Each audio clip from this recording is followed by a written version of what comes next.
50년 결혼 생활, 단 한 번도 의심해 본 적 없던 남편이 치매에 걸리자 모든 것이 달라지기 시작했다.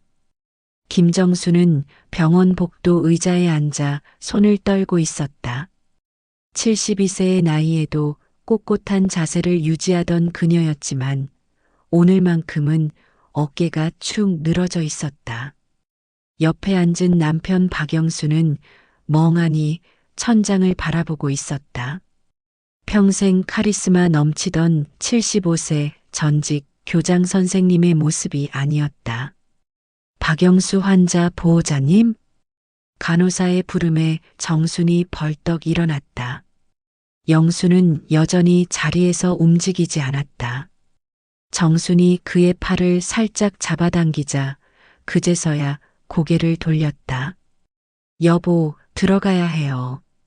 영수는 정순을 바라보는 눈빛이 어딘지 낯설었다.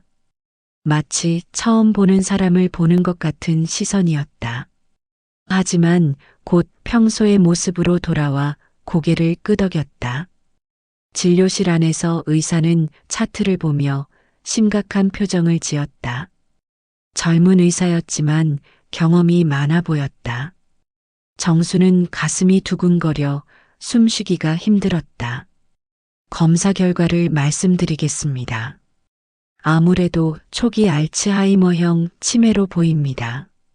정순의 머릿속이 하얘졌다. 예상했던 말이었지만 실제로 듣고 나니 받아들이기 어려웠다. 영수는 의사의 말을 듣고 있는지 마는지 창밖을 바라보고 있었다. 얼마나 진행된 건가요? 정순의 목소리가 떨렸다. 의사는 안타까운 표정으로 대답했다. 아직 초기 단계입니다. 하지만 빠른 진행을 보이고 계시네요. 3개월 전 처음 내원하셨을 때보다 확실히 증상이 악화되었습니다. 정수는 3개월 전을 떠올렸다. 영수가 처음으로 이상한 행동을 보인 것이 바로 그때였다. 평소 아침 6시면 어김없이 일어나던 영수가 9시가 넘어도 잠들어 있었다. 깨워도 몇 번씩 다시 눕더니 결국 오전 내내 침대에 누워 있었다. 기억력 감퇴는 물론이고 시간과 공간에 대한 인식도 흐려질 수 있습니다. 가족분들이 많이 도와주셔야 합니다.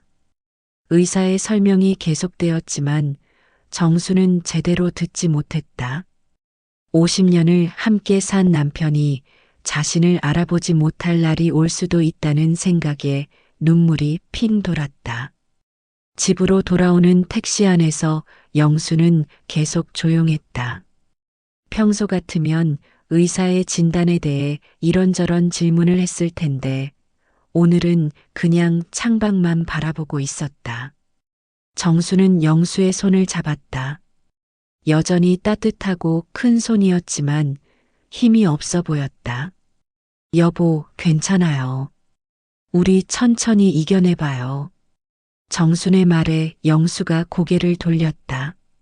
그리고는 예전처럼 다정한 미소를 지었다. 그래, 정순아. 고생 많이 하겠구나.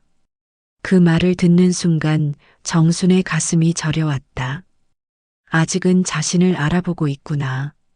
하지만 언제까지일까? 집에 도착하자 영수는 평소보다 일찍 잠자리에 들었다.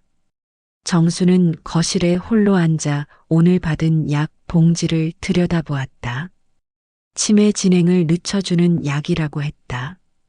완치는 되지 않지만 현상 유지는 가능하다고 했다. 정수는 결혼 앨범을 꺼내 들었다. 22세와 25세의 풋풋한 신혼부부 사진이 나왔다. 영수는 당시 신참 교사였고 정수는 고등학교만 졸업한 평범한 처녀였다. 중매로 만났지만 금세 서로에게 빠졌던 기억이 생생했다. 그 후 50년간 영수는 정순에게 든든한 가장이었다. 교장까지 승진하며 지역에서 존경받는 인물이 되었고 정수는 그런 남편을 자랑스러워했다. 두 아이도 훌륭하게 키워냈고 손자 손녀들도 생겼다. 하지만 이제 모든 것이 바뀔 것 같았다. 영수를 돌봐야 하는 것은 물론이고 아이들에게도 알려야 했다. 장남 민호와 딸 수진이 얼마나 충격을 받을까. 그날 밤 정수는 잠들기 어려웠다. 옆에서 잠든 영수의 숨소리를 들으며 앞으로의 일들을 생각했다. 간병은 어떻게 할지, 경제적 부담은 어느 정도일지, 아이들의 반응은 어떨지. 새벽 3시쯤 영수가 갑자기 일어났다. 정순도 덩달아 잠에서 깼다. 여보, 왜 깨셨어요? 화장실에 가야겠어. 영수는 침실을 나갔다. 하지만 한참이 지나도 돌아오지 않았다. 정순이 나가보니 영수는 거실에서 서성이고 있었다. 여보, 뭐 하세요? 응? 아, 화장실이 어디 있지? 정순의 가슴이 철렁했다. 50년을 산 집에서 화장실을 못 찾는다니. 의사가 말한 공간 인식 장애가 벌써 시작된 것일까? 이쪽이에요. 정수는 영수의 손을 잡고 화장실로 안내했다. 영수는 고마워하며 화장실에 들어갔다. 정수는 문 밖에서 기다리며 한숨을 깊게 쉬었다. 다음 날 아침 정수는 아이들에게 전화를 했다. 먼저 장남 민호에게 연락했다. 아빠가 치매 진단을 받으셨어. 전화기 너머로 민호의 놀라는 소리가 들렸다. 정말요? 그런데 아빠는 멀쩡해 보이시는데. 초기라고 해. 하지만 빨리 진행되고 있대. 민호는 한참 말이 없었다. 평생 존경해온 아버지가 치매에 걸렸다는 사실을 받아들이기 어려워하는 것 같았다. 둘째 수진에게도 같은 내용을 전했다. 간호사인 수진은 민호보다는 차분하게 받아들였다. 엄마, 많이 힘드시겠어요. 제가 도울게요. 수진의 말에 정수는 그나마 위안을 받았다. 하지만 아이들도 각자 바쁜 생활이 있는데 부모 간병까지 맡기기는 미안했다. 그날 오후 영수는 또 이상한 행동을 보였다. 갑자기 옷장을 뒤지더니 무언가를 찾는 듯 했다. 여보, 뭘 찾으세요? 편지. 편지가 어디 갔지? 정수는 무슨 편지인지 몰랐다. 영수에게 무슨 편지가 그렇게 중요한지 물어봤지만 영수는 대답하지 않고 계속 옷장을 뒤졌다. 결국 아무것도 찾지 못한 영수는 포기하고 소파에 앉았다. 그리고는 정순을 바라보며 말했다. 순임이가 쓴 편지 못 봤니? 정수는 깜짝 놀랐다. 순임이라니. 그런 이름의 사람은 주변에 없었다. 혹시 치매 증상 중 하나인 착각일까? 여보, 순임이가 누구예요? 영수는 정순을 이상하게 바라보더니 고개를 저었다. 아니야, 잘못 말했어. 하지만 정수는 영수의 눈빛이 순간 달라지는 것을 놓치지 않았다. 마치 뭔가 숨기고 있는 것 같은 표정이었다. 설마 치매 증상이 아니라 정말로 순임이라는 사람이 있는 것은 아닐까? 그날 밤 정수는 또다시 잠들지 못했다. 영수가 말한 순임이라는 이름이 머릿속에서 떠나지 않았다.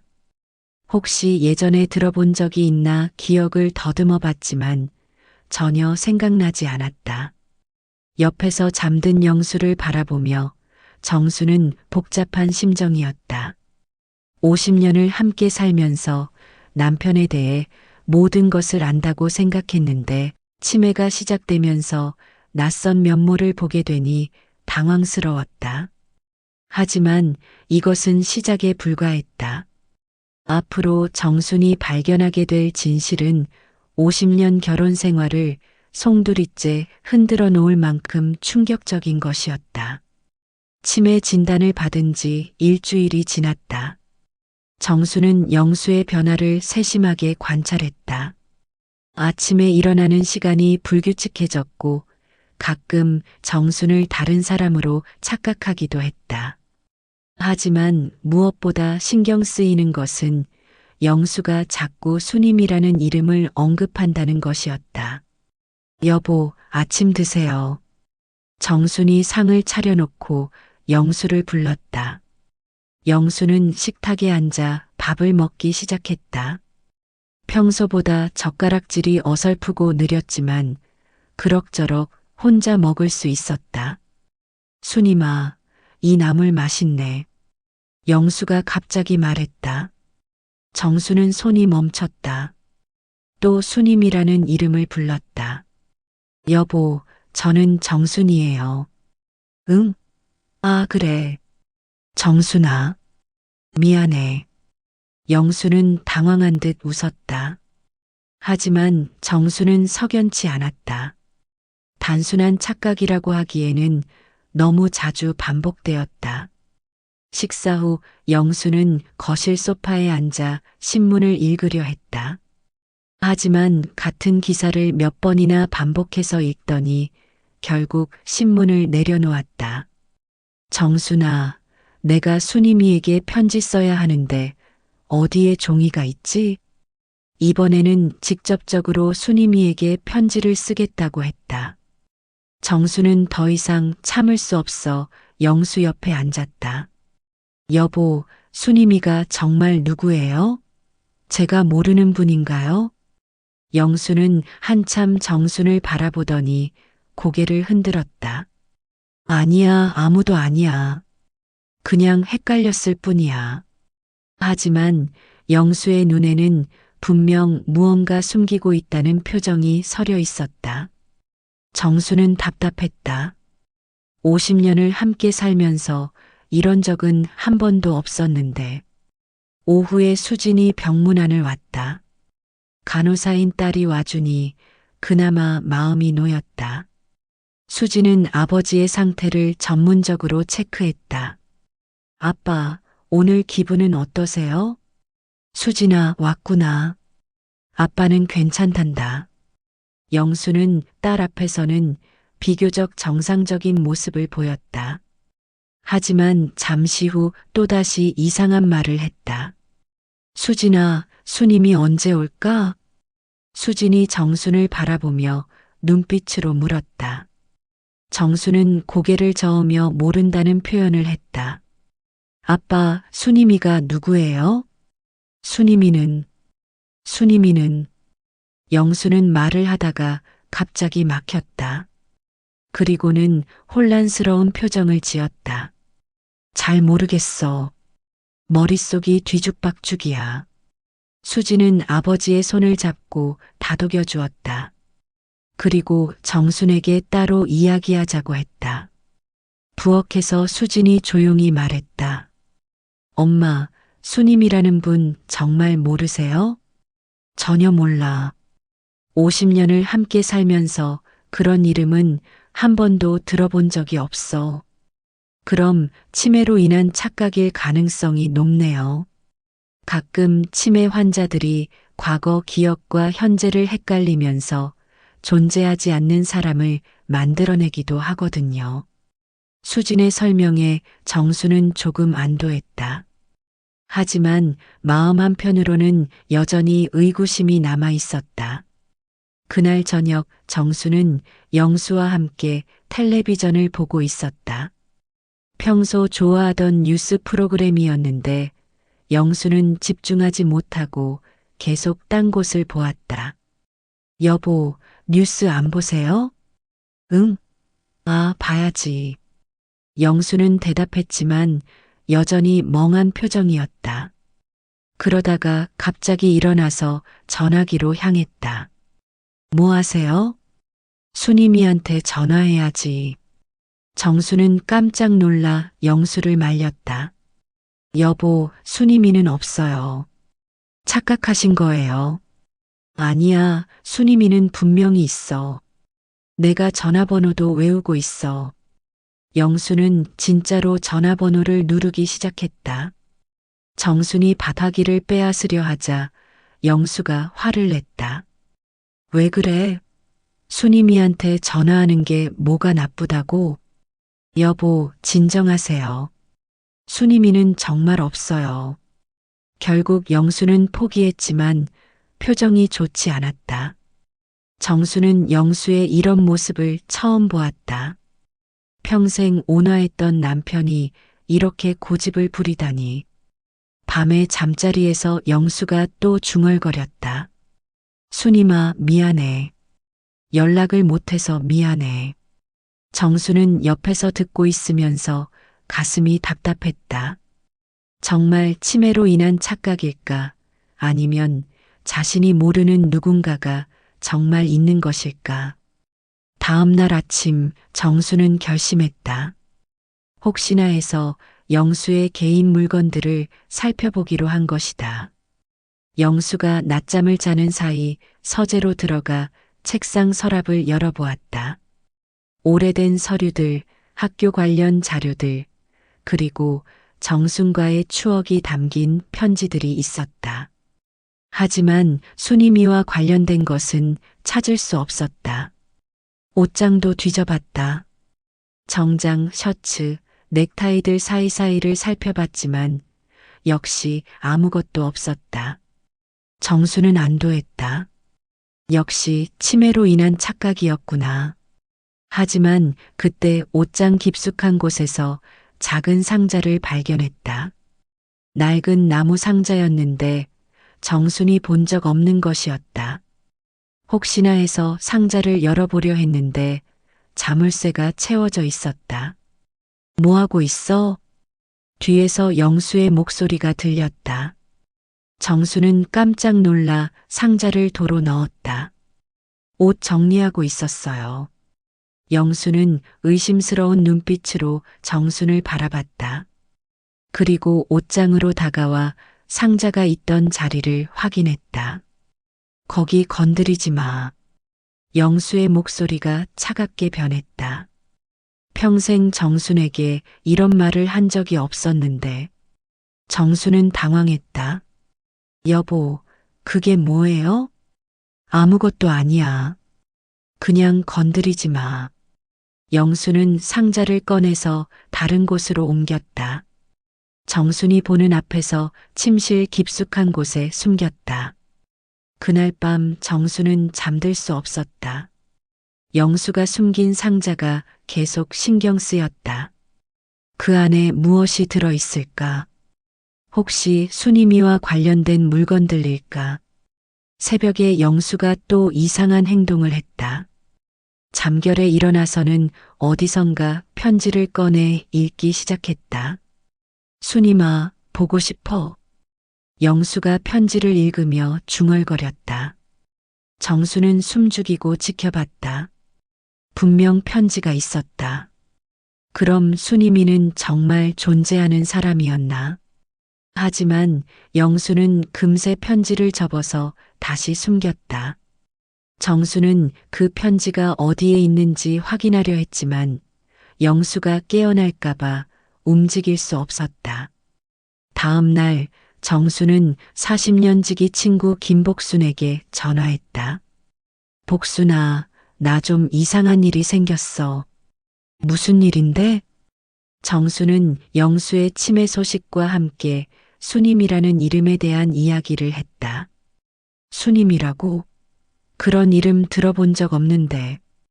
혹시 영수가 학교에서 가르쳤던 제자 중에 있을까?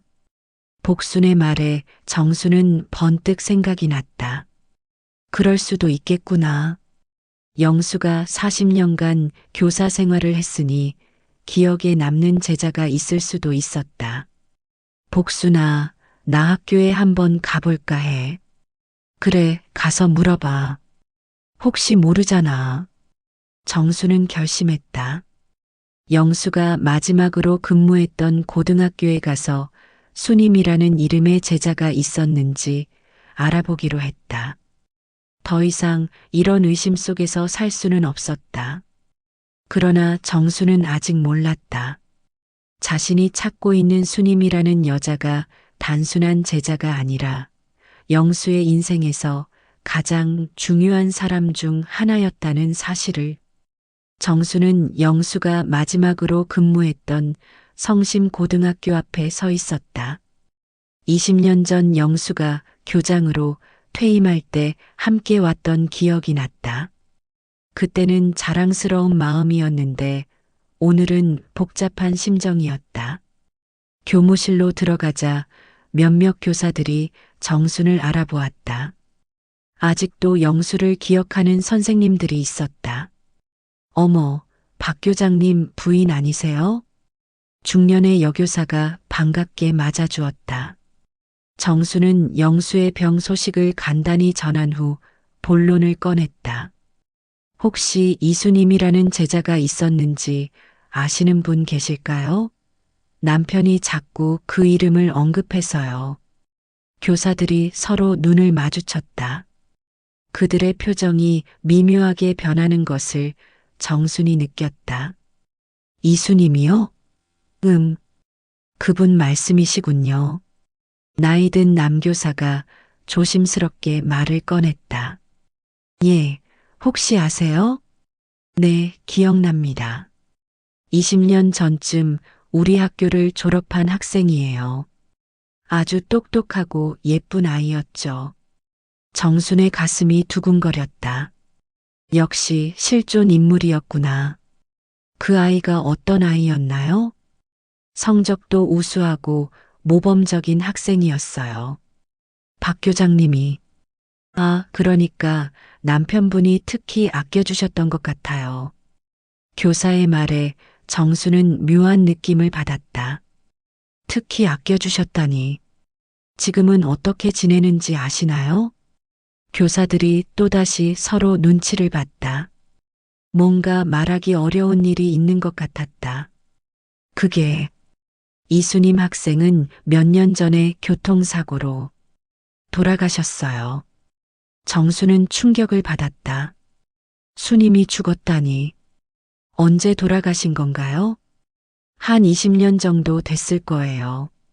당시 박 교장님이 많이 상심하셨던 기억이 나요. 20년 전이면 영수가 아직 교장으로 재직 중이었을 때다. 제자가 죽어서 상심하는 것은 당연했지만 왜 정순에게는 말하지 않았을까? 혹시 장례식에도 가셨나요? 네, 박 교장님이 직접 조문을 가셨어요. 수님이네 부모님도 교장님을 무척 고마워하셨죠. 정수는 더 묻고 싶었지만 교사들의 분위기가 어색해져서 그만 나왔다. 하지만 확실한 것은 수님이가 실존 인물이었고 영수와 특별한 관계였다는 것이었다. 집으로 돌아온 정수는 영수에게 직접 물어보기로 했다. 영수는 거실에서 텔레비전을 보고 있었다. 여보, 이수님이라는 제자 기억나세요? 영수의 표정이 갑자기 밝아졌다. 수님이? 물론 기억나지. 정말 좋은 아이였어. 어떤 아이였나요? 똑똑하고 착한 아이였지. 공부도 잘하고 예의도 바르고 내가 가르친 제자 중에서도 특별한 아이였어. 영수가 이렇게 구체적으로 대답하는 것을 보니 분명 기억에 선명히 남아있는 제자였다. 그런데 왜 저한테는 얘기 안 하셨어요? 그냥 학교 일이니까. 영수의 대답이 어색했다. 평소 같으면 학교에서 있었던 일들을 자세히 얘기해주곤 했는데 그날 밤 정수는 영수가 깊이 잠든 것을 확인하고 조심스럽게 일어났다. 영수가 숨겨둔 편지를 찾아보기로 한 것이다. 새벽에 영수가 읽었던 그 편지가 어디 있는지 알아내야 했다. 침실을 조용히 뒤지기 시작했다. 서랍, 옷장, 책상 모든 곳을 살펴봤다. 그러다가 침대 머리맡 서랍 깊숙한 곳에서 낡은 편지 봉투를 발견했다. 정순의 손이 떨렸다. 편지 봉투에는 영수 오빠에게라고 여성의 글씨로 적혀 있었다. 정수는 가슴이 뛰었다. 50년 결혼 생활 동안 남편에게 이런 편지가 있었다니. 편지를 꺼내 읽기 시작했다. 편지지는 누렇게 변해 있었고 글씨는 단정하면서도 여린 느낌이었다. 영수 오빠, 오늘도 오빠 생각에 잠을 이룰 수 없어요. 오빠와 함께했던 시간들이 꿈만 같아요. 오빠가 저에게 해주신 말씀들을 매일 떠올리며 힘을 내고 있어요. 정수는 충격에 빠졌다. 이것은 단순한 사제지간의 편지가 아니었다. 연인 사이에나 쓸 법한 내용이었다. 편지를 계속 읽어나갔다. 오빠, 저 정말 행복해요. 이런 감정이 잘못된 건 알지만 오빠를 사랑하는 마음만은 진실해요. 오빠도 저를 사랑한다고 해주셨잖아요. 그 말 한마디면 전 모든 걸 견딜 수 있어요. 정순의 손에서 편지가 떨어질 뻔했다. 영수가 제자와 사랑에 빠졌다니. 그것도 자신과 결혼한 후에. 편지 마지막 부분에는 더욱 충격적인 내용이 있었다. 오빠, 제가 오빠의 아이를 가졌어요. 무서우면서도 행복해요. 오빠의 아이라니. 어떻게 해야 할지 모르겠어요. 오빠를 만나 뵙고 싶어요. 부탁이에요. 정수는 숨이 막혔다. 영수에게 혼외자가 있었다는 뜻이었다. 편지 날짜를 확인해 보니 23년 전이었다. 그때 정순과 영수는 결혼한 지 27년이 되던 때였다. 두 아이도 이미 성인이 되어 있었고 정수는 온몸이 떨렸다. 그동안 자신이 믿어왔던 남편이 바람을 피웠다니. 그것도 제자와 더군다나 아이까지 가졌다니. 다른 편지도 있는지 찾아봤다. 서랍 깊숙한 곳에서 몇 장의 편지를 더 발견했다. 모두 순이미가 영수에게 보낸 것들이었다. 두 번째 편지에는 이런 내용이 있었다. 오빠 아이를 낳았어요. 오빠를 닮은 예쁜 딸이에요. 이름은 은혜라고 지었어요. 오빠가 항상 은혜롭게 살라고 하셨잖아요. 오빠가 보시면 정말 좋아하실 것 같아요. 정수는 더 이상 읽을 수가 없었다. 영수에게 딸이 하나 더 있었다니. 그럼 지금 그 아이는 어디에 있는 걸까? 세 번째 편지는 더욱 슬픈 내용이었다. 오빠, 은혜가 아파요. 병원비가 너무 많이 드는데 제가 혼자서는 감당하기 어려워요. 도와주시면 안 될까요? 오빠의 딸인데. 부탁이에요. 네 번째 편지는 마지막 편지인 것 같았다. 오빠, 이제 그만 포기할게요. 오빠도 가정이 있으시고 저도 더 이상 오빠를 힘들게 하고 싶지 않아요. 은혜와 함께 멀리 갈 거예요. 오빠를 사랑했던 시간들이 제 인생에서 가장 행복한 시간이었어요. 고마웠어요. 정수는 눈물이 쏟아져 나왔다. 50년 결혼 생활이 한순간에 무너져 내리는 느낌이었다. 자신이 믿었던 남편이 다른 여자를 사랑했고 그 여자와 사이에 아이까지 두었다니. 하지만 동시에 궁금해졌다. 순이미는 언제 죽었고 그 딸은 지금 어디에 있는 것일까? 혹시 영수가 지금도 그들을 만나고 있는 건 아닐까? 정수는 편지들을 다시 원래 자리에 놓았다. 영수가 깨어날까봐 조심스럽게 침실로 돌아왔다. 하지만 잠들 수가 없었다. 머릿속이 너무 복잡했다. 새벽이 되어서야 정수는 결심했다. 더 자세한 진실을 알아내야 한다. 순이미가 언제 죽었는지, 그 딸은 누구인지, 영수는 지금까지 어떻게 그들과 연락을 취해왔는지. 아침이 되자 영수는 평소처럼 일어났다. 하지만 정순이 보기에는 모든 것이 다르게 보였다. 50년을 함께 산 남편이지만 이제는 낯선 사람 같았다. 여보, 아침 드세요.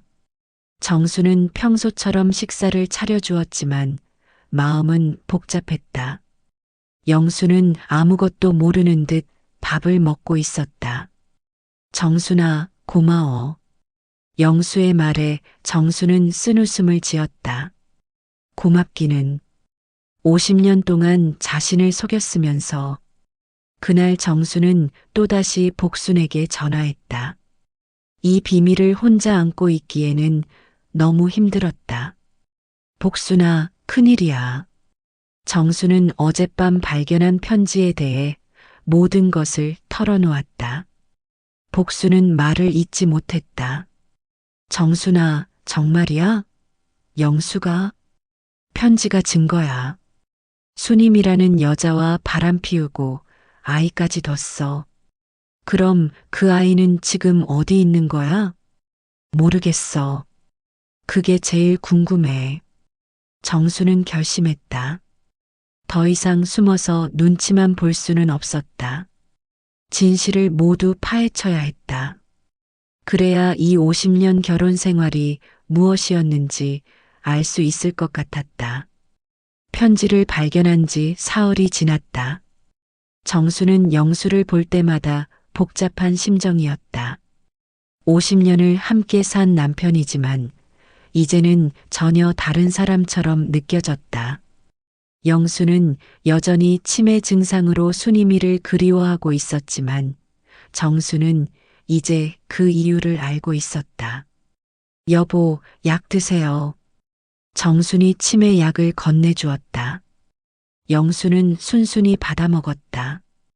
예전 같으면 고마워한다고 했을 텐데 요즘은 반응이 무덤덤했다. 순이미는 언제 와? 영수가 갑자기 물었다.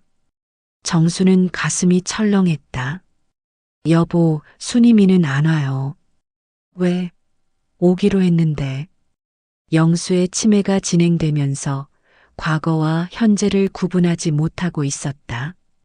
정수는 이제 영수가 왜 순이미를 그리워하는지 알고 있었지만 그 사실이 더욱 마음 아팠다. 그날 오후 정수는 혼자 시간을 가지며 생각을 정리했다. 편지에서 본 내용들을 되짚어봤다. 순이미와 영수의 관계, 그리고 은혜라는 딸의 존재. 가장 궁금한 것은 그 아이가 지금 어디에서 무엇을 하고 있느냐는 것이었다. 정수는 다시 한번 성심고등학교에 전화를 걸었다.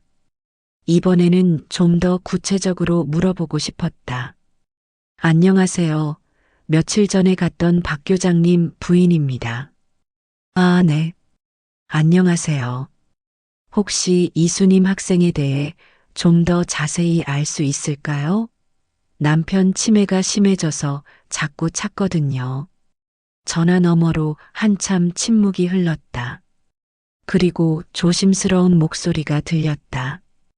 부인, 혹시 직접 만나서 얘기할 수 있을까요? 전화로는 말씀드리기 어려운 내용이라서요. 정순의 심장이 뛰었다. 뭔가 중요한 비밀이 있다는 뜻이었다. 다음 날 정수는 그 교사를 만나러 학교 근처 카페에 갔다. 김 선생이라는 50대 중반의 여교사였는데 20년 전에도 그 학교에 근무했던 사람이었다. 부인, 사실 말씀드리기 어려운 내용인데 김 선생은 망설이다가 입을 열었다. 이수님 학생과 박 교장님 사이에 좀 특별한 관계가 있었던 것 같아요. 정수는 이미 알고 있는 내용이었지만 다른 사람의 입에서 직접 듣는 것은 또 다른 충격이었다. 어떤 관계였나요? 순이미는 정말 예쁘고 똑똑한 아이였어요. 그런데 가정 형편이 어려워서 늘 걱정이 많았죠. 박 교장님이 그런 순임이를 특별히 돌봐주셨어요. 김 선생이 말을 이었다. 처음에는 단순한 사제 관계였는데 시간이 지나면서 뭔가 달라지는 게 느껴졌어요. 어떻게 달라졌나요? 박 교장님이 순임이와 자주 개별 상담을 하신다거나 순임이가 졸업한 후에도 계속 연락을 주고받으신다거나. 정수는 가슴이 답답해졌다. 그때 이미 징조가 있었던 것이다. 그리고 순임이가 아이를 가졌을 때도 박 교장님이 많이 도와주셨다고 들었어요. 아이요? 네, 순임이에게 딸이 하나 있었거든요. 아버지가 누구인지는 확실하지 않았지만 김 선생의 말에 정수는 편지 내용이 사실이었음을 확인했다. 그 아이는 지금 어디에 있나요? 순임이가 사고로 돌아가신 후에 그 아이는 친척 집에 맡겨졌다고 들었어요. 하지만 정확한 곳은 몰라요. 정수는 더 자세한 정보를 얻고 싶었다. 혹시 순임이 부모님은 어떻게 되셨나요? 순임이 아버지는 일찍 돌아가셨고 어머니도 순임이 죽은 지 얼마 안 되어서 병으로 돌아가셨어요. 그래서 은혜가 친척집을 전전했던 것 같아요. 은혜. 편지에서 봤던 그 이름이었다. 은혜가 그 아이 이름이군요. 네, 최은혜. 순임이가 정말 예쁘게 키웠는데 어머니가 돌아가신 후로는 어떻게 지내는지 모르겠어요. 정수는 최은혜라는 이름을 머릿속에 새겨두었다. 편지에서 본 그 아이가 최은혜였구나. 혹시 그 아이가 지금 몇 살 정도 될까요? 순임이가 23살에 낳았으니까 지금 30대 초반 정도 될 거예요. 정수는 계산해 봤다. 32살 정도. 이미 성인이 되어 어딘가에서 살고 있을 것이다. 카페를 나온 정수는 머릿속이 복잡했다. 최은혜라는 이름, 30대 초반의 여성, 영수의 숨겨진 딸. 과연 그 아이는 자신의 아버지가 누구인지 알고 있을까? 집으로 돌아가는 길에 정수는 구청에 들렀다. 최은혜라는 이름으로 주민등록을 찾아보고 싶었다. 하지만 개인정보 보호 때문에 쉽게 알려주지 않았다. 가족관계 증명서가 있어야 조회가 가능합니다. 공무원의 말에 정수는 포기할 수밖에 없었다. 영수와 최은혜가 부녀관계라는 것을 증명할 서류가 없었다. 집에 돌아오자 영수는 거실에서 멍하니 앉아 있었다. 치매가 진행되면서 점점 무기력해지고 있었다. 여보, 저 왔어요. 영수가 정순을 바라봤다. 한동안 누군지 알아보지 못하는 눈빛이었다가 조금씩 초점이 맞춰졌다. 정순아, 어디 갔다 왔어? 시장에 갔다 왔어요. 순임이는 못 봤어? 또다시 순임이 이야기였다. 정수는 이제 화가 나기보다는 슬펐다. 여보, 순임이는 돌아가셨어요. 영수의 표정이 갑자기 어두워졌다. 돌아가셨다고? 언제? 20년 전에요. 영수는 한참 동안 말이 없었다. 그리고는 눈물을 흘리기 시작했다. 내가 보호해줘야 했는데. 영수의 중얼거림에 정수는 가슴이 아팠다. 치매에 걸린 지금도 순임이를 걱정하고 있었다. 그날 밤 영수는 또다시 편지를 꺼내보고 있었다. 정수는 이번에는 숨지 않고 지켜봤다. 여보, 그 편지 뭐예요? 영수가 깜짝 놀라 편지를 숨겼다. 아무것도 아니야. 순임이가 쓴 편지죠? 영수는 정순이 알고 있다는 것을 깨달았는지 더 이상 숨기지 않았다. 그래, 순임이가 쓴 편지야. 왜 저한테는 말 안 하셨어요? 영수는 한참 동안 대답하지 않았다. 그리고는 한숨을 쉬며 말했다. 미안해, 정순아. 너에게 상처를 주고 싶지 않았어. 하지만 저는 상처받았어요. 50년 동안 속으셨잖아요. 영수의 눈에서 또다시 눈물이 흘렀다. 순이미를 사랑했어. 하지만 너도 사랑했어. 둘 다 포기할 수 없었어. 정수는 영수의 고백에 복잡한 심정이었다. 배신감도 들었지만 한편으로는 영수도 고통스러웠을 것 같았다. 은혜는 어디 있어요? 은혜? 순임이 딸이요. 당신 딸이기도 하고. 영수는 깜짝 놀랐다. 정순이 그것까지 알고 있다니. 은혜는 잘 지내고 있을 거야. 어디에 있는지 알아요? 영수는 고개를 저었다. 모르겠어. 순이미가 죽고 나서 연락이 끊겼어. 정수는 영수가 거짓말하는 것 같지는 않았다. 치매 때문에 기억이 흐릿해진 것일 수도 있었다. 혹시 은혜가 연락해 온 적은 없어요? 글쎄, 기억이 안 나. 영수의 대답이 애매했다.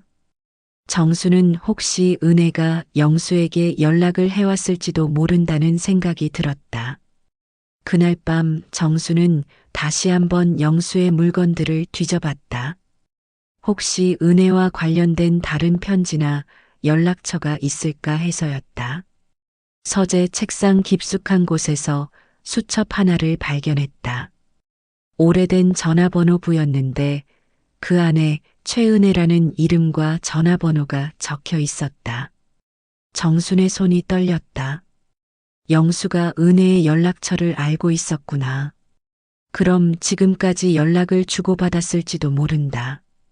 정수는 그 전화번호를 메모해 두었다. 하지만 바로 전화할 용기는 없었다. 만약 은혜가 자신의 존재를 모른다면 갑자기 전화하는 것이 옳은 일일까? 하지만 정수는 알고 싶었다. 영수의 숨겨진 딸이 어떤 사람인지, 지금까지 어떻게 살아왔는지, 그리고 영수와 어떤 관계를 유지해 왔는지. 최은혜의 전화번호를 발견한 지 이틀이 지났다. 정수는 그 번호를 손에 쥐고 수없이 망설였다. 과연 전화를 걸어야 할까? 만약 은혜가 자신의 존재를 모른다면 어떻게 설명해야 할까? 그런데 오늘 오전 예상치 못한 일이 일어났다. 따르릉. 집 전화가 울렸다. 정순이 받았다. 여보세요? 혹시 박영수 선생님 댁인가요? 젊은 여성의 목소리였다. 정수는 가슴이 두근거렸다. 네, 그런데요. 저는 최은혜라고 합니다. 정수는 숨이 막혔다. 바로 그 은혜였다. 영수의 숨겨진 딸이 직접 전화를 걸어온 것이다. 혹시 박영수 선생님과 통화할 수 있을까요? 은혜의 목소리는 조심스러웠다. 정수는 어떻게 대답해야 할지 몰랐다. 지금은 좀 어려워요. 그렇다면 제가 직접 찾아뵐 수 있을까요? 꼭 뵙고 싶은 일이 있어서요. 정수는 머릿속이 복잡했다. 하지만 언젠가는 만날 수밖에 없는 사이였다. 그럼 내일 오후 2시에 오시겠어요? 네, 감사합니다. 주소 알고 있어요. 전화를 끊고 나자 정수는 온몸이 떨렸다. 드디어 영수의 숨겨진 딸을 만나게 되는 것이다. 과연 어떤 사람일까? 영수를 닮았을까? 그날 밤 정수는 잠들 수 없었다. 내일 은혜를 만나면 무슨 말을 해야 할지, 은혜는 자신에 대해 얼마나 알고 있을지 궁금했다. 다음 날 오후 1시 50분, 정수는 거실에서 문을 바라보며 기다리고 있었다. 영수는 낮잠을 자고 있어서 조용했다. 정확히 이 시에 초인종이 울렸다. 정순이 문을 열자 30대 초반으로 보이는 여성이 서 있었다. 키는 보통이었고 얼굴은 단정하면서도 어딘지 영수를 닮은 구석이 있었다. 안녕하세요. 최은혜입니다. 은혜는 정중하게 인사했다. 목소리는 부드럽고 예의 바른 느낌이었다. 들어오세요. 정순이 은혜를 거실로 안내했다. 은혜는 집안을 둘러보며 감회에 젖은 표정을 지었다. 여기 한번 와본 적이 있어요. 어릴 때요. 정수는 놀랐다. 은혜가 이 집에 온 적이 있다니. 언제요? 제가 10살 때쯤 어머니랑 함께 왔었어요. 순임이가 어린 은혜를 데리고 이 집에 왔었다는 뜻이었다. 정수는 그때 일이 전혀 기억나지 않았다. 그때 저는 어디에 있었을까요? 시장에 가셨다고 하셨던 것 같아요. 어머니가 짧게 인사만 하고 나왔거든요. 은혜의 말에 정수는 가슴이 답답했다. 자신이 모르는 사이에 영수와 순임이 그리고 은혜가 이 집에서 만났었다니. 차 드실래요? 네, 감사합니다. 정순이 차를 준비하는 동안 은혜는 조용히 앉아 있었다. 정수는 은혜의 얼굴을 자세히 관찰했다. 눈은 영수를 닮았고 입술은 순임이를 닮은 것 같았다. 박영수 선생님은 어떻게 지내세요? 은혜가 조심스럽게 물었다. 치매에 걸리셨어요. 요즘은 많이 안 좋아지셨고요. 은혜의 표정이 어두워졌다. 그래서 뵙고 싶었어요. 마지막일 수도 있잖아요. 정수는 은혜의 말에서 진심을 느꼈다. 은혜도 영수를 아버지로서 그리워하고 있었다. 은혜 씨는 영수, 아버님에 대해 얼마나 알고 있나요? 어머니가 돌아가시기 전에 모든 걸 말씀해 주셨어요. 박영수 선생님이 제 친아버지라는 것도요. 은혜는 담담하게 대답했다. 이미 모든 사실을 알고 있었던 것이다. 그럼 저에 대해서도 아시겠네요. 네. 아버님의 부인분이라는 것도 알고 있어요. 정수는 은혜의 침착함에 놀랐다.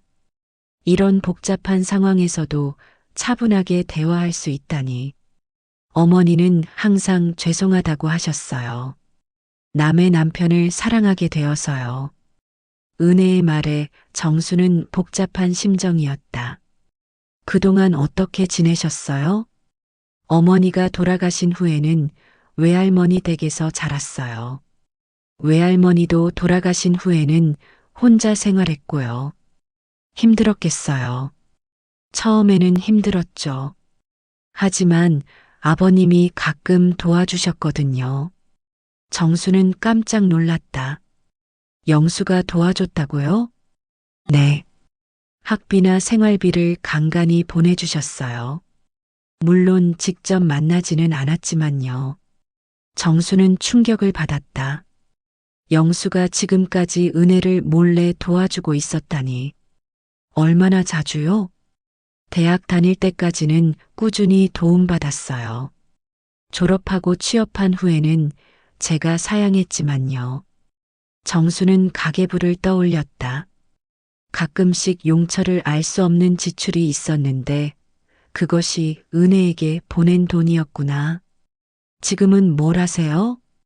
사회복지사로 일하고 있어요. 노인요양원에서요. 은혜의 직업을 듣고 정수는 묘한 감정이 들었다. 남의 노인을 돌보는 일을 하면서도 자신의 아버지는 제대로 돌보지 못하고 있었구나. 아버님을 뵙고 싶어요. 은혜가 간절하게 말했다. 하지만 치매 때문에 알아보실지 모르겠어요. 괜찮아요. 그냥 뵙기만 해도. 정수는 고민했다. 영수에게 갑자기 은혜를 보여주면 어떤 반응을 보일까? 혹시 증상이 더 악화되지 않을까? 그때 침실에서 영수의 목소리가 들렸다. 정순아, 누가 왔어? 영수가 잠에서 깨어난 것 같았다. 은혜는 그 목소리를 듣고 눈물이 핑 돌았다. 아버지 목소리네요. 정수는 결심했다. 잠깐만요. 제가 먼저 얘기해 볼게요. 정순이 침실로 들어가자 영수는 침대에서 일어나고 있었다. 여보, 손님이 왔어요. 누가? 은혜라는 분이요. 영수의 표정이 갑자기 변했다. 은혜라는 이름을 기억하는 것 같았다. 은혜? 우리 은혜가? 네, 수님이 딸이요. 영수는 급하게 옷을 갈아입기 시작했다. 손이 떨려 단추를 제대로 끼우지 못했지만 그 어느 때보다 또렷해 보였다. 거실로 나온 영수는 은혜를 보자마자 눈물을 흘렸다. 은혜야, 정말 은혜구나. 안녕하세요, 아버님. 은혜도 울음을 터뜨렸다. 두 사람은 조심스럽게 포옹했다. 정수는 그 모습을 보며 복잡한 심정이었다. 이렇게 컸구나. 어떻게 지냈니? 잘 지냈어요, 아버님. 걱정 많이 하셨죠? 미안하다, 은혜야. 제대로 키워주지 못해서. 괜찮아요. 이해해요. 두 사람은 한참 동안 대화를 나눴다. 영수는 치매에 걸린 것이 믿어지지 않을 정도로 또렷했다. 은혜와 함께 있으니 기억이 되살아나는 것 같았다. 수니미는 어땠니? 아프지 않았니? 영수가 수니미에 대해 물었다. 은혜는 잠시 주저하다가 대답했다. 마지막까지 아버님 걱정을 하셨어요. 사랑한다고 하시면서. 영수는 더욱 울었다. 내가 더 잘해줬어야 했는데. 정수는 그들의 대화를 들으며 가슴이 아팠다. 자신이 모르는 사이에 이런 깊은 사연들이 있었다니. 은혜는 1시간 정도 있다가 일어났다. 너무 오래 있으면 아버님이 피곤하실 것 같아서요. 또 올 거지? 영수가 아쉬워했다. 네, 자주 올게요. 은혜가 떠난 후 영수는 한참 동안 멍하니 앉아 있었다. 그리고 정순에게 말했다. 정순아, 미안해. 너한테 말했어야 했는데. 이제라도 알게 됐으니 다행이에요. 정수는 더 이상 화내고 싶지 않았다. 모든 것이 이미 지나간 일이었고 영수도 나름의 고통을 안고 살아왔다는 것을 알 수 있었다. 그날 밤 정수는 생각에 잠겼다. 은혜를 만나고 나니 모든 상황이 달리 보였다. 수님이도 은혜도 영수도 모두 각자의 상황에서 최선을 다해 살아왔던 것 같았다. 하지만 아직 궁금한 것들이 남아 있었다. 과연 영수와 수니미는 어떻게 사랑에 빠졌을까? 그리고 20년 전 수니미의 죽음에는 어떤 비밀이 숨어 있을까? 은혜를 만난 지 일주일이 지났다. 그 사이 은혜는 2번 더 집을 찾아왔다. 영수는 은혜가 올 때마다 놀랄 정도로 또렷해졌다. 마치 치매가 없던 사람처럼 정상적인 대화를 나눴다. 정수는 그런 영수를 보며 복잡한 감정을 느꼈다. 아버님, 어머니 이야기를 좀 더 해주세요. 오늘도 은혜가 와서 영수와 대화를 나누고 있었다. 정수는 부엌에서 차를 준비하면서 그들의 대화를 들었다. 수니미는 정말 착한 아이였어. 어려운 환경에서도 항상 밝게 지냈지. 영수의 목소리에는 그리움이 가득했다. 어머니가 아버님을 어떻게 만났는지 궁금해요. 수니미는 우리 학교 3학년 때 전학을 왔어. 아버지를 일찍 여인 편모 가정이었는데 어머니가 아프셔서 생활이 어려웠지. 정수는 귀를 기울였다. 이런 자세한 이야기는 처음 듣는 것이었다. 그래서 제가 특별히 관심을 가져줬어. 학비도 면제해주고 참고서도 사주고. 그때부터요? 응. 처음에는 정말 선생님과 제자 관계였어. 하지만 순임이가 워낙 의젓하고 성숙해서 시간이 지나면서 다른 감정이 생겼나 봐. 영수는 잠시 말을 멈췄다. 그 시절을 떠올리는 것 같았다. 순임이가 졸업한 후에도 계속 연락을 했어. 대학 진학 상담도 해주고 취업 준비도 도와줬지. 그때 어머니 나이가 몇 살이었어요? 20살 정도였을 거야. 정말 예쁘고 똑똑한 여자로 자라 있더라고. 정수는 가슴이 답답했다. 그때 순이미는 20살, 영수는 40살이었다. 20살 차이였다. 언제부터 사랑하게 되셨어요?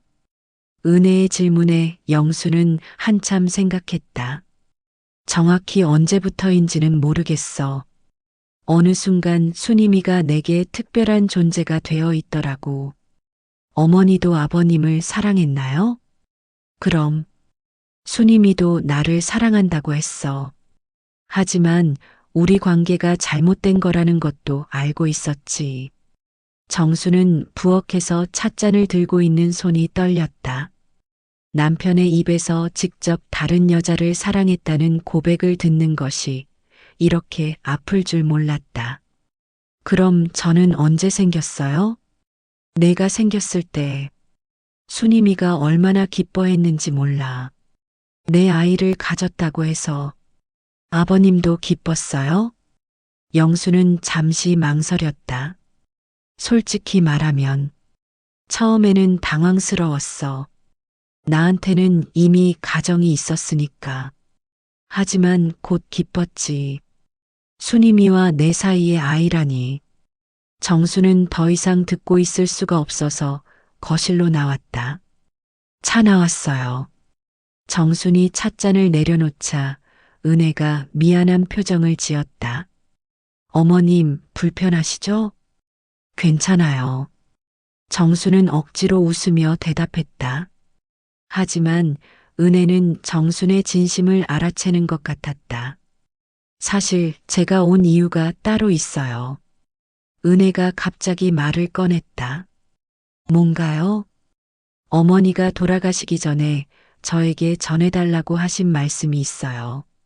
정순과 영수가 모두 은혜를 바라봤다. 어머니는 마지막까지 어머님께 미안해 하셨어요. 남의 남편을 사랑하게 되어서요. 은혜의 말에 정수는 가슴이 먹먹해졌다. 그리고 이것을 어머님께 드리라고 하셨어요. 은혜가 가방에서 봉투 하나를 꺼냈다. 정수는 그 봉투를 받아들었다. 뭐예요? 어머니가 어머님께 쓴 편지예요. 정수는 깜짝 놀랐다. 순이미가 자신에게 편지를 썼다니. 언제 쓴 거예요? 돌아가시기 일주일 전쯤에요. 정수는 떨리는 손으로 편지 봉투를 열었다. 예전에 봤던 것과 같은 단정한 글씨체였다. 정순 언니께 이런 편지를 쓰게 되어 죄송합니다. 저는 언니를 한 번도 뵌 적이 없지만 영수 오빠를 통해 언니가 얼마나 좋은 분인지 늘 들었습니다. 정수는 편지를 읽으며 눈물이 핑 돌았다. 저는 영수 오빠를 사랑했습니다. 잘못된 사랑인 줄 알면서도 어쩔 수 없었습니다. 언니에게는 정말 죄송한 마음뿐입니다.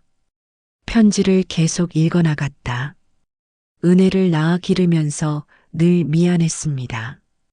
이 아이 때문에 언니가 상처받을 것을 알고 있었거든요. 하지만 이 아이는 정말 소중합니다. 영수 오빠를 닮아서 착하고 똑똑해요. 정수는 은혜를 바라봤다. 은혜도 눈물을 흘리고 있었다. 제가 부탁이 있습니다. 혹시 제가 먼저 세상을 떠나게 된다면 은혜를 돌봐주세요. 언니만이 이 아이의 진짜 어머니가 될 수 있을 것 같아요. 정수는 숨이 막혔다. 순임이가 자신에게 은혜를 맡겨달라고 했다니. 영수 오빠는 언니를 진심으로 사랑합니다. 저와의 관계는 잠깐의 실수였을 뿐이에요. 부디 오빠를 용서해 주세요. 그리고 은혜도 사랑해 주세요. 편지 마지막에는 이런 말이 적혀 있었다. 언니 미안합니다. 그리고 고맙습니다. 언니가 있어서 영수 오빠가 행복할 수 있었어요. 정수는 편지를 다 읽고 나서 한참 동안 말을 할 수 없었다. 순임이의 진심이 느껴져서 마음이 아팠다. 어머니가 돌아가신 건 정말 사고였나요? 정순이 조심스럽게 물었다. 은혜는 잠시 망설이다가 대답했다. 어머니는 많이 힘들어 하셨어요. 아버님을 사랑하지만 만날 수 없는 상황이 괴로우셨던 것 같아요. 그래서 사고 전날 밤 어머니가 저에게 말씀하셨어요. 너무 피곤하다고, 쉬고 싶다고. 은혜의 말에 정순과 영수는 모두 침묵했다. 순임이의 죽음이 단순한 사고가 아니었을 수도 있다는 생각이 들었다. 어머니는 마지막까지 아버님 걱정을 하셨어요. 자신 때문에 아버님이 힘들어한다고. 영수가 눈물을 흘렸다. 내 잘못이야. 내가 순임이를 지켜줬어야 했는데. 아니에요, 아버님. 어머니는 후회하지 않으셨어요. 아버님을 사랑할 수 있어서 행복했다고 하셨어요. 은혜의 말에 정수는 복잡한 마음이었다. 순임이를 미워해야 할지 동정해야 할지 모르겠었다. 어머님, 은혜가 정순을 불렀다. 네, 어머니의 마지막 부탁을 들어주실 수 있나요? 정수는 은혜가 무엇을 말하려는지 알 수 있었다. 저를 딸로 받아주세요. 은혜의 부탁에 정수는 할 말을 잃었다. 남편의 혼외자를 딸로 받아달라니. 갑자기 그런 걸 바라는 건 아니에요. 하지만 아버님이 치매로 많이 힘드실 텐데 제가 돌봐드리고 싶어요. 은혜의 말에 영수가 고개를 들었다. 은혜야, 내가 돌봐줄 거야? 네, 아버님. 제가 사회복지사잖아요. 노인 돌봄은 전문이에요. 정수는 깊은 고민에 빠졌다. 은혜를 받아들이는 것이 옳은 일일까? 하지만 편지를 읽고 나니 순임이의 간절한 마음이 느껴졌다. 시간을 주세요. 갑자기 결정하기는 어려워요. 물론이에요. 충분히 생각해 보세요. 은혜는 그날 그렇게 돌아갔다. 정수는 밤새 고민했다. 50년 결혼 생활의 비밀이 모두 드러난 지금 어떤 선택을 해야 할까? 영수는 그날 밤 또다시 순임이의 편지를 읽고 있었다. 하지만 이번에는 숨기지 않았다. 여보, 미안해요. 정말 미안해요. 영수가 정순에게 진심으로 사과했다. 50년을 속였어요. 내가 나쁜 남자였어. 하지만 너도 사랑했어, 정순아. 정수는 영수의 말을 들으며 눈물을 흘렸다. 모든 진실이 드러난 지금, 과연 어떤 미래가 기다리고 있을까? 모든 진실이 드러난 지 사흘이 지났다. 정수는 그동안 잠을 제대로 이루지 못했다. 순임이의 편지를 읽고 또 읽으며 복잡한 감정에 휩싸여 있었다. 미움과 동정, 분노와 연민이 뒤섞여 있어서 자신의 마음도 정리하기 어려웠다. 영수는 지난 며칠간 평소보다 더 조용해졌다. 마치 자신의 잘못이 모두 드러난 것에 대한 죄책감에 시달리는 것 같았다. 치매 증상도 다시 심해져서 하루 종일 멍하니 앉아 있는 시간이 많아졌다. 여보, 약 드세요. 정순이 치매 약을 건네주었다. 영수는 순순히 받아먹었지만 정순과 눈을 마주치지 않았다. 정순아, 미안해. 영수가 작은 목소리로 중얼거렸다. 요즘 들어 자주 하는 말이었다. 정수는 대답하지 않았다. 뭐라고 해야 할지 모르겠었다. 그날 오후 복순이 찾아왔다.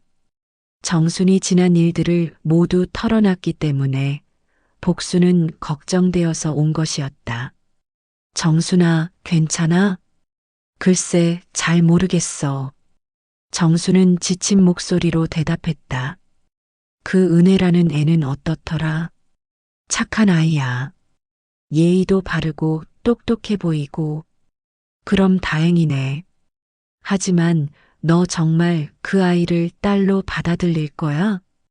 복순의 질문에 정수는 한숨을 쉬었다. 모르겠어. 순임이의 유언이긴 하지만 그게 쉬운 일은 아니잖아. 당연하지.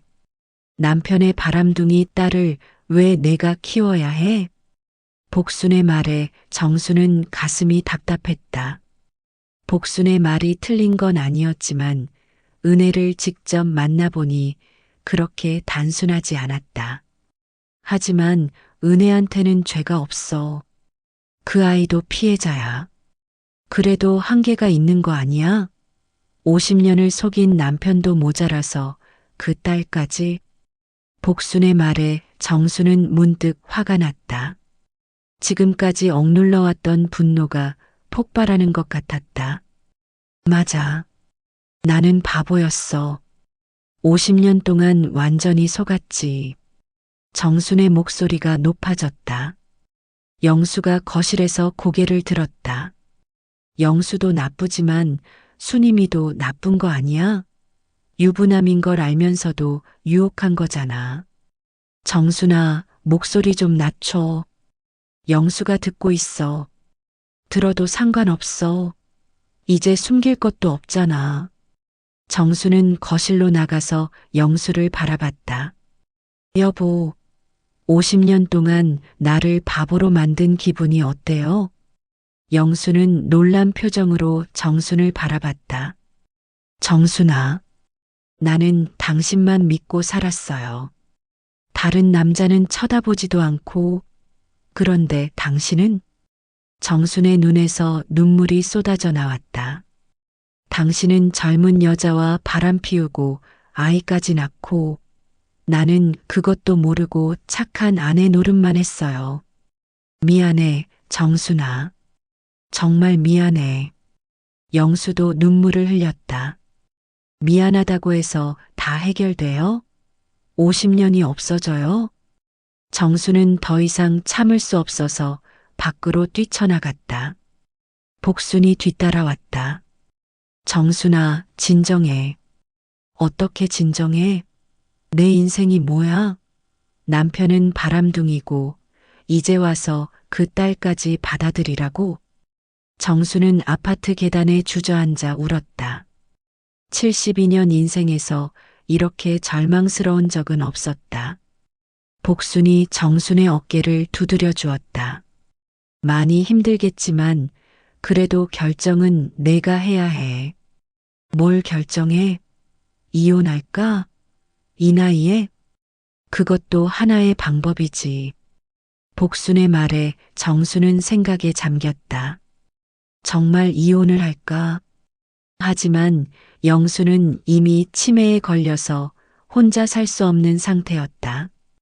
그렇다고 자신이 계속 돌볼 수는 없었다. 은혜가 영수를 돌보겠다고 했잖아. 그렇네. 그럼 영수는 은혜에게 맡기고 너는 자유롭게 살면 되는 거 아니야? 복순의 말이 현실적으로 들렸다. 하지만 정수는 마음이 편하지 않았다. 집으로 돌아오니 영수는 여전히 거실에 앉아 있었다. 정순을 보자 미안한 표정을 지었다. 정순아, 화났지? 당연히 화났어요. 그럴 만해. 내가 너무 나쁜 짓을 했어. 영수의 말에 정수는 또다시 화가 났다. 지금 와서 반성해봤자 뭐해요? 이미 다 끝난 일인데. 정순아, 저는 결정했어요. 이혼할 거예요. 정순의 말에 영수는 깜짝 놀랐다. 이혼? 네. 더 이상 같이 살 수 없어요. 당신을 볼 때마다 수님이 생각나거든요. 영수는 한참 동안 아무 말도 하지 않았다. 그리고는 고개를 끄덕였다. 알겠어. 내가 원한다면 은혜가 당신을 돌볼 거예요. 그러니까 걱정 말아요. 은혜가? 네.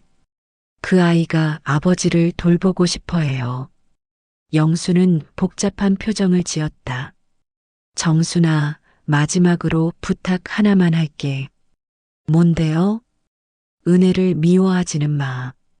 그 아이는 정말 죄가 없어. 영수의 부탁에 정수는 쓴웃음을 지었다. 이 상황에서도 은혜 걱정을 하다니. 그날 밤 정수는 은혜에게 전화했다. 은혜 씨, 저예요. 어머님, 안녕하세요. 아버님을 돌봐달라는 부탁 받아들이겠어요. 전화 너머로 은혜의 놀라는 소리가 들렸다. 정말요? 네. 대신 조건이 있어요. 말씀해 주세요. 저는 이혼하고 따로 살 거예요. 그러니까 당신이 아버님을 온전히 돌봐야 해요. 은혜는 한참 말이 없었다. 어머님, 제 때문에 이혼하시는 건 아니죠? 아니에요. 제가 결정한 일이에요. 어머님, 은혜 씨, 당신 잘못은 아니에요. 하지만 저는 더 이상 그 집에서 살 수 없어요. 정순의 말에 은혜는 울음을 터뜨렸다. 죄송해요. 정말 죄송해요. 사과할 건 없어요. 오히려 고마워요. 아버님을 돌봐준다고 해서 제가 잘 모셔드릴게요. 전화를 끊고 나자 정수는 한편으로는 후련했다. 드디어 결정을 내렸구나. 하지만 동시에 공허함도 밀려왔다. 50년 결혼 생활이 이렇게 끝나는 것이 맞을까? 다음 날 정수는 이혼 서류를 준비하기 시작했다. 그리고 새로 살 곳도 알아봤다. 복순이 도와주겠다고 했지만 정수는 혼자 힘으로 해보고 싶었다. 영수는 정순의 짐 싸는 모습을 멀리서 지켜보고만 있었다. 가끔 미안하다는 말을 중얼거렸지만 정순을 말리지는 않았다. 여보, 치매가 심해지면 요양원에 가는 것도 생각해 보세요. 은혜가 돌본다고 했잖아. 그래도 한계가 있을 거예요. 정순의 말에 영수는 고개를 끄덕였다. 일주일 후 정수는 짐을 다 쌌다. 50년의 결혼 생활 중 자신의 것만 추려내니 생각보다 많지 않았다. 옷가지와 몇 가지 소중한 물건들 뿐이었다. 정말 가는구나. 영수가 중얼거렸다. 네. 이제 정말 끝이에요. 정수는 마지막으로 영수를 바라봤다. 50년을 함께 산 남편이지만 이제는 남남이 되는 것이다. 건강하세요. 은혜가 잘 돌볼 거예요. 정순아, 고생 많았어. 정말 고마웠어. 영수의 마지막 인사에 정수는 눈물이 났다. 하지만 돌아서지는 않았다. 이미 내린 결심이었다. 집을 나서면서 정수는 생각했다. 과연 이 선택이 옳은 것일까? 하지만 지금은 너무 상처받았다. 시간이 지나야 알 수 있을 것 같았다. 정순이 집을 나간 지 6개월이 지났다. 작은 원룸에서 혼자 지내는 생활은 처음에는 낯설었지만 이제는 나름대로 평온했다. 아침에 일어나서 아무도 챙길 필요 없이 자신만의 시간을 보낼 수 있다는 것이 이상하면서도 자유로웠다. 정수는 동네 복지관에서 자원봉사를 시작했다. 독거노인들을 위한 밑반찬 만들기였다. 자신보다 더 외로운 사람들을 돌보다 보니 마음의 상처도 조금씩 치유되는 것 같았다. 정순 씨, 오늘도 일찍 오셨네요. 복지관 직원이 반갑게 인사했다. 정수는 이곳에서 박 여사가 아닌 정순 씨로 불리는 것이 좋았다. 50년간 남편의 그림자로만 살았는데 이제야 자신만의 이름을 찾은 것 같았다. 네, 집에 있어도 할 일이 없어서요. 요즘 많이 밝아지신 것 같아요. 직원의 말에 정수는 미소를 지었다. 처음 이곳에 왔을 때는 우울하고 힘들어 보였는데 시간이 지나면서 점점 활기를 되찾고 있었다. 오늘도 정수는 여러 할머니들과 함께 밑반찬을 만들었다. 그들과 대화하다 보면 시간이 금세 지나갔다. 모두들 각자의 사연이 있었지만 서로를 위로해주며 지냈다. 정순 씨, 남편분은 어떻게 지내세요? 한 할머니가 물었다. 정수는 이제 이런 질문이 와도 덤덤했다. 이혼했어요. 따로 살고 있어요. 아이고, 그럼 외로우시겠어요. 처음에는 그랬는데 이제는 괜찮아요. 오히려 편해요. 정순의 말에 할머니들이 고개를 끄덕였다. 이 나이에도 새로운 시작을 할 수 있다는 것을 보여주는 것 같아서 응원해 주었다. 봉사활동을 마치고 집으로 돌아오는 길에 정순의 휴대폰이 울렸다. 은혜에게서 온 전화였다. 어머님, 안녕하세요. 네, 은혜 씨. 잘 지내요? 네. 아버님 소식을 전해드리려고 전화했어요. 정수는 가슴이 두근거렸다. 영수가 많이 안 좋아진 건 아닐까? 어떻게 지내세요? 많이 약해지셨어요. 치매도 더 진행되고요. 하지만 제가 잘 돌보고 있으니까 걱정하지 마세요. 은혜의 말에 정수는 안도했다. 고생이 많겠어요. 괜찮아요. 제 일이니까요. 그런데 은혜가 말을 머뭇거렸다. 뭔가요? 아버님이 자꾸 어머님을 찾으세요. 정순이는 어디 갔냐고. 정순의 마음이 아팠다. 치매에 걸린 영수는 자신이 왜 떠났는지도 기억하지 못하는 것 같았다. 어떻게 말씀드려야 할지 모르겠어요. 그냥 여행 갔다고 하세요. 곧 돌아온다고. 네, 그럴게요. 은혜가 잠시 망설이더니 다시 말했다. 어머님, 한번 만나서 얘기할 수 있을까요? 무슨 일이에요? 전화로는 말씀드리기 어려운 일이에요. 정수는 고민했다. 6개월 동안 영수와 관련된 일은 의도적으로 피해왔는데, 내일 오후에 시간 되세요? 네, 괜찮아요. 다음 날 오후 정수는 은혜와 동네 카페에서 만났다. 은혜는 6개월 전보다 더 야윈 것 같았다. 영수를 돌보느라 고생이 많았을 것이다. 어머님, 오랜만이에요. 네, 그동안 고생 많았을 텐데. 괜찮아요. 아버님이 많이 힘드시긴 하지만 제가 할 수 있는 일이니까요. 은혜가 가방에서 봉투를 하나 꺼냈다. 이게 뭐예요? 아버님이 어머님께 쓰신 편지예요. 정수는 깜짝 놀랐다. 영수가 자신에게 편지를 썼다니. 언제 쓰신 거예요? 한 달 전쯤이요. 아버님이 간혹 정신이 맑을 때가 있거든요. 그때 쓰셨어요. 정수는 떨리는 손으로 편지를 받았다. 읽어보세요. 은혜의 권유에 정수는 편지를 펼쳤다. 영수의 글씨는 예전보다 많이 흔들렸지만 여전히 알아볼 수 있었다. 정순아, 미안해. 50년 동안 너를 속여서 미안해. 너는 정말 좋은 아내였어. 나는 그런 너에게 상처만 줬지. 정수는 눈물이 핑 돌았다.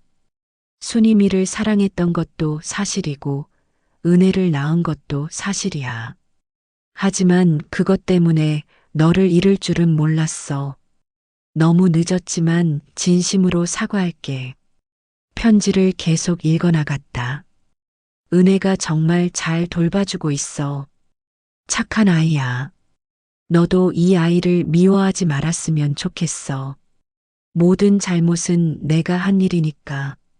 마지막 부분에는 이런 말이 적혀 있었다. 정순아, 나는 곧 모든 걸 잊을 거야. 하지만 너와 함께했던 50년은 행복했어. 고마웠어. 사랑했어. 정수는 편지를 다 읽고 나서 한참 동안 울었다. 은혜도 함께 눈물을 흘렸다. 어머님, 아버님이 정말 후회하고 계세요. 알아요. 한 번만 뵙고 가시면 안 될까요? 아버님이 너무 그리워하세요. 정수는 고민했다. 영수를 보고 싶은 마음은 있었지만 아직 마음의 준비가 되지 않았다. 조금만 더 시간을 주세요. 네, 언제든 괜찮아요. 은혜가 또 다른 얘기를 꺼냈다. 어머님, 사실 제가 결혼하게 됐어요. 정말요? 네. 직장에서 만난 분인데 제 사정을 다 아시고도 받아주시겠다고 해서요. 정수는 반가웠다. 은혜도 행복할 자격이 있었다. 축하해요. 감사해요. 그런데 걱정이 되는 게 아버님이에요. 왜요? 결혼하고 나면 아버님을 제대로 돌볼 수 없을 것 같아서요. 정수는 은혜의 걱정을 이해했다. 요양원을 생각해 보세요. 그것도 생각해 봤는데 아버님이 낯선 곳을 무서워하세요. 그럼 어떻게 하려고요? 은혜가 망설이더니 조심스럽게 말했다. 혹시 어머님이 다시 돌아와 주실 수는 없을까요? 정수는 깜짝 놀랐다. 저를요? 네. 제가 새벽이나 저녁에 와서 도와드릴 테니까요. 정수는 한참 생각했다. 다시 영수를 돌보는 것. 6개월 전만 해도 상상할 수 없는 일이었다. 생각해 볼게요. 카페를 나온 정수는 집으로 돌아가는 길에 많은 생각을 했다. 영수의 편지를 읽고 나니 마음이 조금 누그러진 것 같았다. 50년의 결혼 생활이 모두 거짓은 아니었을 것이다. 그날 밤 정수는 복순에게 전화했다. 복순아, 나 영수한테 편지 받았어. 뭐라고 썼는데? 정수는 편지 내용을 대략 얘기해 주었다. 그럼 마음이 좀 풀렸어? 글쎄 모르겠어. 하지만 미워할 기운도 없어. 이제는 그냥 피곤해. 그럼 어떻게 할 거야? 은혜가 나한테 다시 돌아와서 영수를 돌봐달라고 하더라고. 정말? 너 어떻게 할 거야? 정수는 한참 생각했다. 모르겠어. 하지만 한 가지는 확실해. 영수도 나도 이제 늙었어.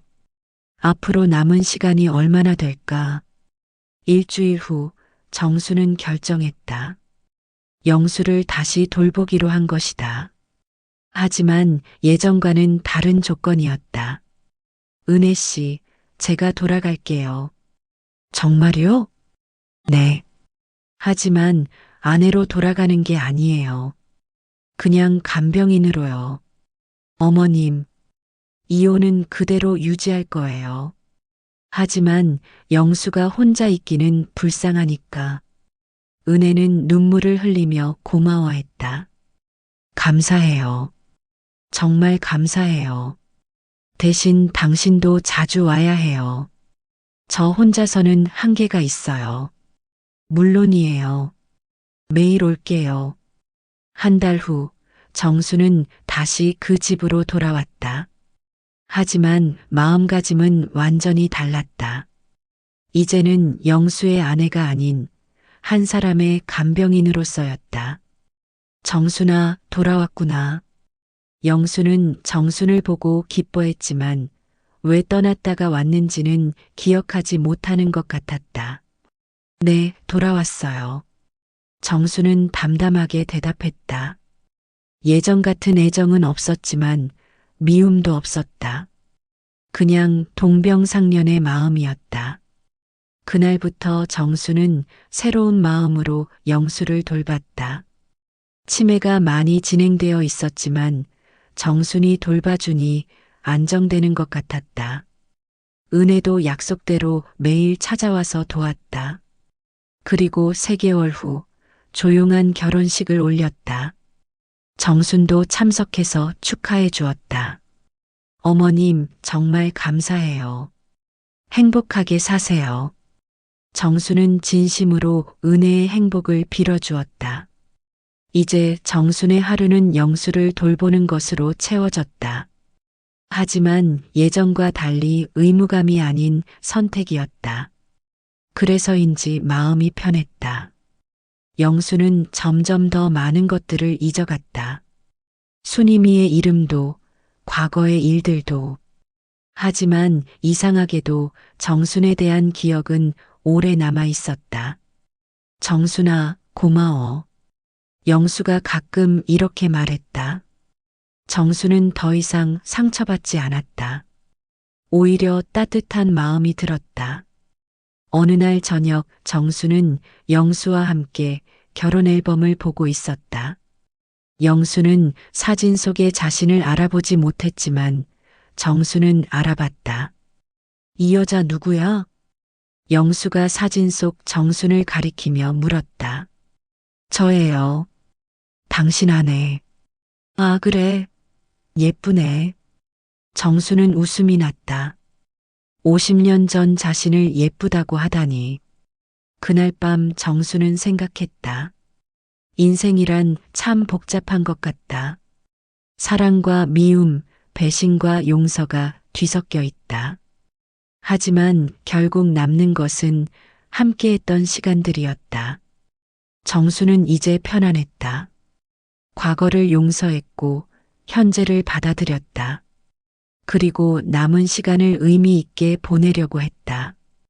그것이 72세에 찾은 새로운 시작이었다.